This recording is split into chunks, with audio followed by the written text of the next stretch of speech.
Hey, it's Dr. Joe. On today's video, we're talking about elbow pain, in particular, pain on the inside of the elbow. We're going to do two different things on today's video. One, I'm going to go over some strategies for you on how to prevent developing inside elbow pain. And then the second thing we're going to do is we're going to go over some therapy, some treatment if you're currently dealing with inside elbow pain, okay? Before we get into today's material, if you haven't done so already, take a moment right now, visit my website, okramedhealth.com. We have a full line of fast release products. Everything is in stock and ready to ship out. Also, trying to get to 100,000 subscribers by the end of this year, and I could use your help. If you haven't done so already, please take a moment right now, subscribe to my channel, Okra Health on YouTube. Click that little bell notification. Notifies you every time I upload a new video. And at the end of today's video, if you find the information helpful, appreciate a thumbs up. So I want to start by just doing a couple things. One, talking about the cause of inside elbow pain, and two, talking about the general anatomy around this area. Now, why do we do that? Because if we know the cause and we understand the anatomy, we're going to be able to prevent this injury from happening. And if we have it, we can treat it so much more effectively. So let's take a couple minutes and do that. Okay, so if you go on the inside of your elbow and you feel this bony knob right here, that is what's known as the medial epicondyle. That medial epicondyle, if it's tender when you're pressing in there, it's commonly referred to as medial epicondylitis. It's basically an inflammation. A lot of people refer to it as golfer's elbow. Now, I've had pain on the medial epicondyle. I don't golf, and a lot of you watching this video just like to work out like myself. And that's why I don't like to call this golfer's elbow. If you're someone who doesn't play golf and you just like to work out, I refer to this as pull-up elbow, and I'll explain why in a minute. Now, there's a lot of muscular attachments, a lot of tendon attachments on this medial epicondyle. They're muscles of the front of the forearm here that flex the fingers and flex the wrist.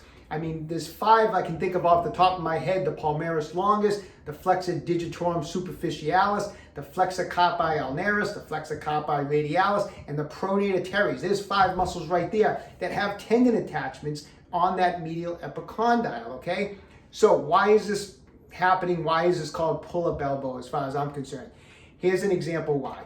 You're doing pull-ups, and we're getting tired. We can't quite get that chin over the bar. So what do a lot of people do? When they get to about here, they start to use those forearm flexors, those finger flexors to get that chin over the bar. So they start doing this. These are small muscles. These muscles are not meant to take your body weight and pull it up over a bar. A pull-up is meant to work your back muscles. I mean, obviously you're working some of the larger muscles of the arms, but we're not, these smaller finger flexors and wrist flexors are not the muscles we should be engaging to do a pull-up. And by doing this, we're putting tremendous amount of stress and tension on these muscles that attach here. And these tendons start to get tugged. Tendons do not like to be tugged, and they get inflamed, okay? It can cause injury. Now, pull-ups is not the only exercise that will do that, but even on rowing motions, when people are pulling the weight in, say you're doing seated cable rows, and once again, you start getting tired, you can't quite pull that weight back. What do people do? They start engaging those muscles. And so these are, like I said, these are muscles that are small, the tendons get inflamed, and we run into problems, okay? So, what do we need to do? I'm going to go over some preventative measures that we can do to help prevent pull-up elbow, and then we're going to go over some treatment if you're currently dealing with that, okay? So let's get right to it. Okay, so let's talk prevention. The first thing we need to do is stop engaging those wrist flexors, finger flexors on our back exercises. We have to stop doing that. What do I do? If I'm doing pull-ups and I start getting fatigued and now I can't get that chin over the bar anymore, but I still want to get those few extra reps to get that pump, to get that burn, to finish out the set. Instead of doing this that can lead to a potential injury, I'll just do what I can. Like I'll end up finishing the set with maybe some 3/4 reps or even some half reps and burn out the back muscles that way, as opposed to engaging those muscles and causing injury. Same thing on rows. I mean, if you're working it and you can't quite get that weight all the way back, finish the set with some 3/4 reps or something like that, okay? So that's the most important thing, is stop doing it. Being aware of this now is it will be a big help. You know, the fact that you're going to be aware of not engaging those flexor muscles. Other thing we need to do, way to prevent injuries on any part of the body, keeping muscles strong and flexible. And we can do that with these muscles of the body here, okay? I like to do a lot of grip strength work. Get yourself some grip strength devices like this, and every day or every other day, work on your grip strength, right? It's a great thing to do. This thing is so old, you can hear how it squeaks. I've had this thing for years, but I have different ones. I like the sets of the grip strength, so you can kind of work on increasing your grip strength with harder devices and stuff.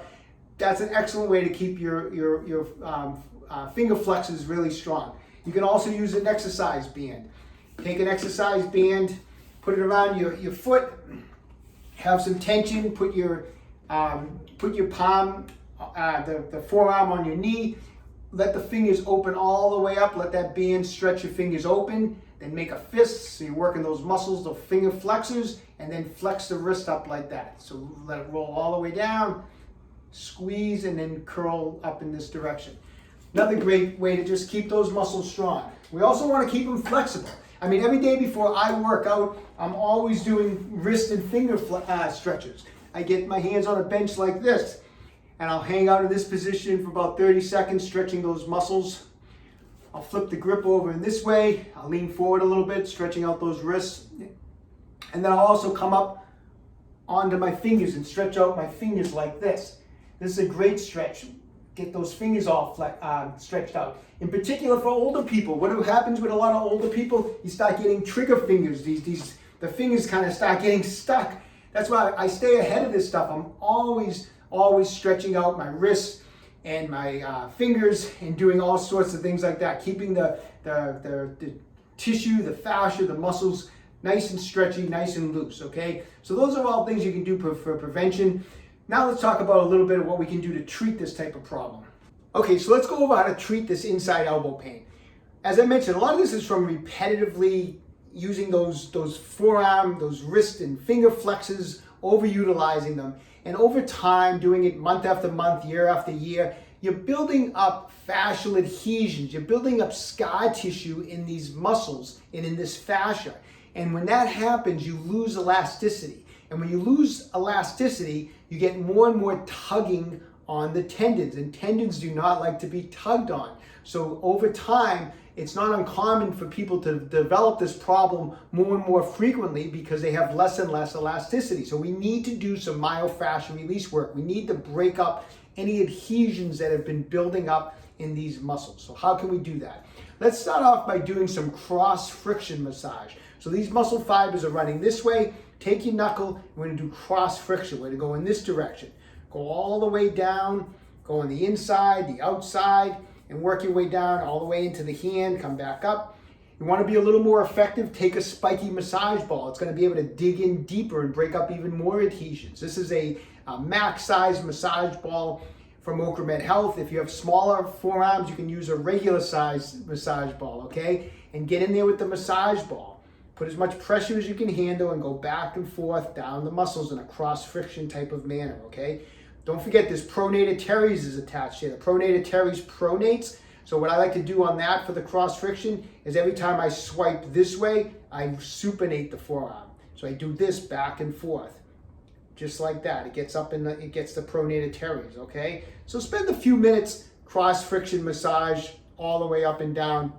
You're going to get a tremendous amount of blood flow as well as breaking up adhesions in there. Then we're going to move on to a technique known as a pin and stretch. And a pin and stretch technique is when we shorten the muscle, we pin the tissue, and then we elongate the muscle fibers to help pull apart adhesions, okay? The way we do pin and stretch on these flexor muscles is take your thumb. We're going to shorten the muscles first by making a fist and then flexing the wrist up. Take your thumb, push into some of the tissue, and then press in and pull back towards the elbow. So you got the tissue trapped. From here, keep that pressure, open up, extend the fingers, extend the wrist, and open that and stretch out that tissue while you have it pinned. Do it a few times in that one spot, then shorten the tissue again, move to another spot. And again, repeat a few times.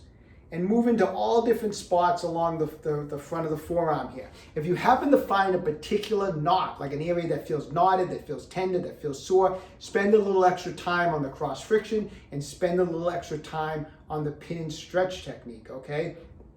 Now, another great way you can get in there and do pin and stretch, I like this even better, is you can take, this is a shiatsu massager from Okra Health. We call it a neck lax because we use it on the neck a lot of times. But these massages, these shiatsu massages can be flipped and rotated depending on the size of your forearm.